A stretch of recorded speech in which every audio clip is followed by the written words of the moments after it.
Hello, beauties.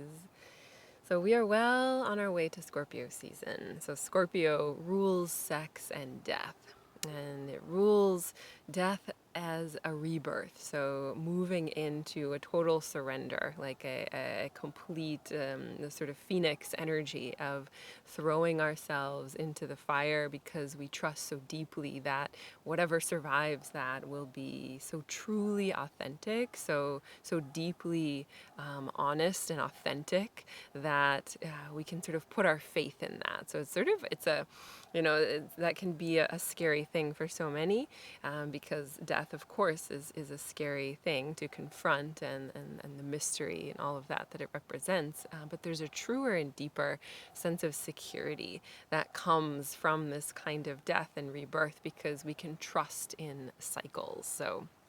Uh, so I want to speak about my program that's coming up, Oceanic Bliss, that I'm so thrilled to be offering for the first time. And this is a 28-day portal that brings you through Scorpio season. So it brings you through that whole death and rebirth that I just described in a gentle way, in a loving way, in a way that can be digestible. Sometimes that kind of energy can be so intense, and yet we must do it. We must go into the death and into the rebirth. It's absolutely essential.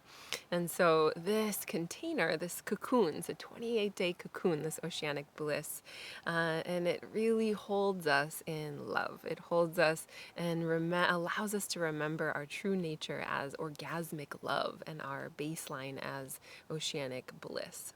And so what we're doing with this container is we're really harnessing this power of Scorpio season, because there is so much power in the Scorpio season. There's so much vitality and energy. And the reason we work, or the reason sex and death are associated with each other in Scorpio season, is because sex can be the same thing. Sex, the true, like, basic foundational elements of sex are dying and being reborn every time we meet ourselves in that deepest place, right? There's nothing deeper than sex. Like, it's the whole reason anything is here. It's the whole reason any of this green stuff around me is here, is because something had sex. And so this is sex in the most primal sense of the word. It's the Kundalini energy, it's the life force, it's vitality.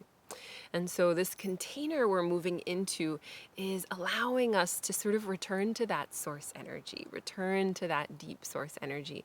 And it allows us to trust in these cycles. So it allows us to trust in that if we allow ourselves to surrender to that death, to whatever it is that we need to be releasing. And oftentimes it's a massive relief to let those things go. It's like we don't even realize we're holding them, or maybe we do, but we just don't know how to let them go. It's like, I know I've got that gnarly habit that I just do again and again, or that, whatever it is, that pattern, but I just can't seem to break it. And so in this container, we're going into such a foundational level, the foundational level of the body, sexuality, to rewire some of those patterns.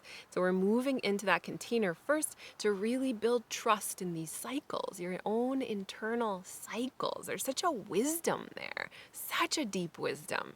And it's the wisdom of the body. Your body, your own energy knows these cycles. Like, somewhere deep in there, you know these cycles will hold you.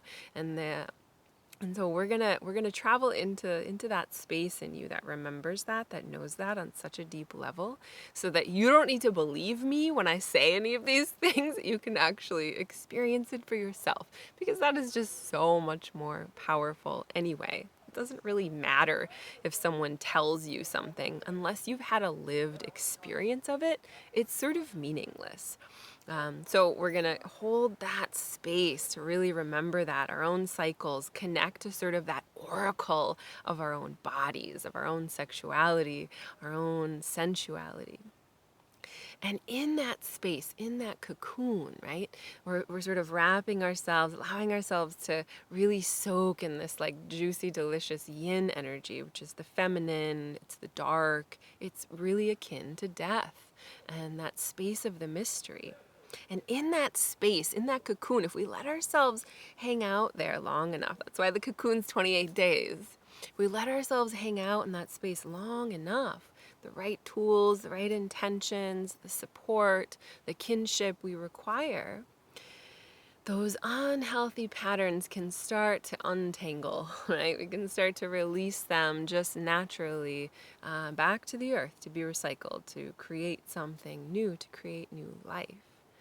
And so from that place, we can release trauma, we can release conditioning, any of these unhealthy patterns or habits, lots of things. The list is endless, and it really depends on your own unique journey with it and your own timing. And then from that place, this is the Pheonix, right? We travel in, we release, and we release gently in this container. And then we have the spaciousness to be reborn.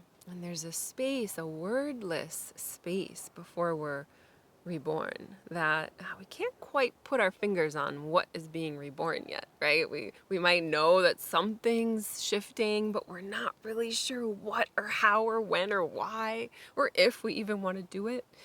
And so this container is really supportive in allowing that to naturally unfold. Again, trusting your own rhythms, trusting your own cycles, allowing that orgasmic love, that oceanic bliss to rise from an authentic place. This isn't about masking over our emotions, the ones that we find uncomfortable, the ones that the world might find uncomfortable.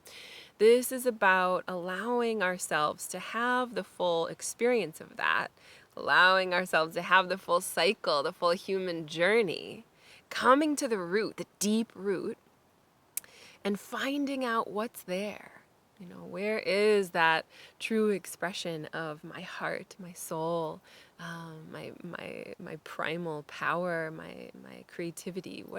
What naturally wants to rise from that place? And it's very different when we create from that place. Very, very different when we initiate anything from that space. It has an extra juice to it, has an extra power.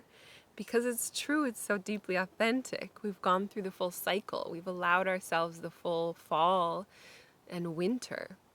And so spring naturally comes. So this is our journey through Oceanic Bliss, and we're using a lot of different tools to do that, mainly Taoist tantric arts, these feminine arts that really allow us to channel the sexual energy, to work with the sexual energy again as this very basic foundational level of power, of vitality, of energy that we have access to. And we get to sort of soak in that energy, like soak our bodies in it to bring healing, to bring soothing, to bring a sense of ease, to bring that sense of oceanic bliss into an embodied state that we actually feel instead of are just constantly trying to grasp onto. So we're going to move through 4 different modules. You have 16 different practices and then bonus practices as well. And then also 4 deep dives, live deep dives with me, where I tune into the group and take your questions and sort of curate a practice around what is specifically needed. So we're really listening to the flow that's happening right now and within the group.